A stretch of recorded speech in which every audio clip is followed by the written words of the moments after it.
Senator Suso Balagita. Nilinaw po ng kampo nitong Manny Pacquiao na hindi totoo ang kumakalat na text mail na mayroong parapol at namimigay ng premyo ang kanilang foundation. Ang text message ay nagsasabi ng ganito, nanalo $1 million ng cash mula kay Manny Pacquiao sa Manny Pacquiao Foundation. Galing ang text ay isang nakahalang at Roy Bozo. Meron din isa pang text na galing naman sa GMA sa Puso Foundation. Sinasabi niya na nanalo rin ang iyong team na malaking pera at pong-tungtong yan ni Manny Pacquiao. Hindi po ayon sa abogado ng Congressman Manny Pacquiao, malinaw na malinaw. Meron kami sa'yo nung gano'n eh. Dan-dan-dan-dan-dan. Seryosa tayo eh.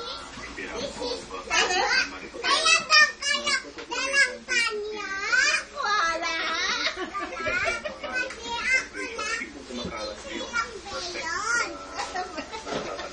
Meron hindi yun. Sila ay nanalo na certain amount ay wala pong katotohanan. Wala pong ibinibigay na salapi o pera ang Baka lang ngayon, baka na lang. Ayoko eh, dali lang.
I feel like people do us to make themselves more beautiful and happy.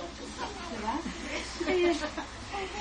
Me, I'm just really pointing out what I'm happy that I'm nothing done. Teacher, uwi na, recess.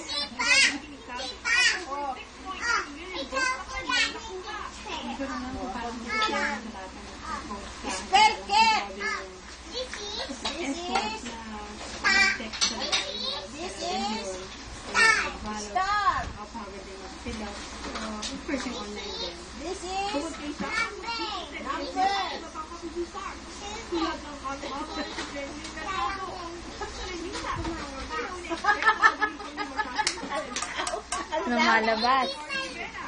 Lumalabas.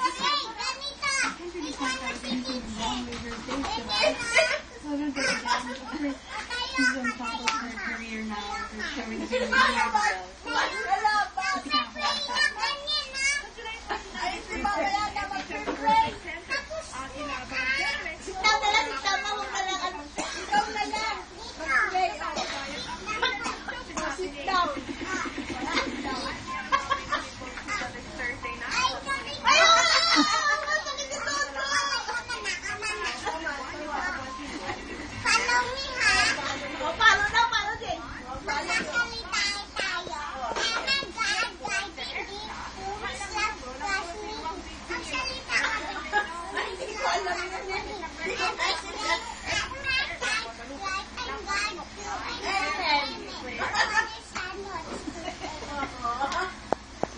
kanina lang naglalakihan din ang mga billboard na yan na nagpapakita ng mga lalaki. Uwi ka na lang! Tayo! Kaso sa Chile ng Mandaluyong City Hall. Ay, uwi na ako! Agad-agad ang may-ari ng mga billboard structure dito sa Chile ng Mandaluyong City Mayor Benjamin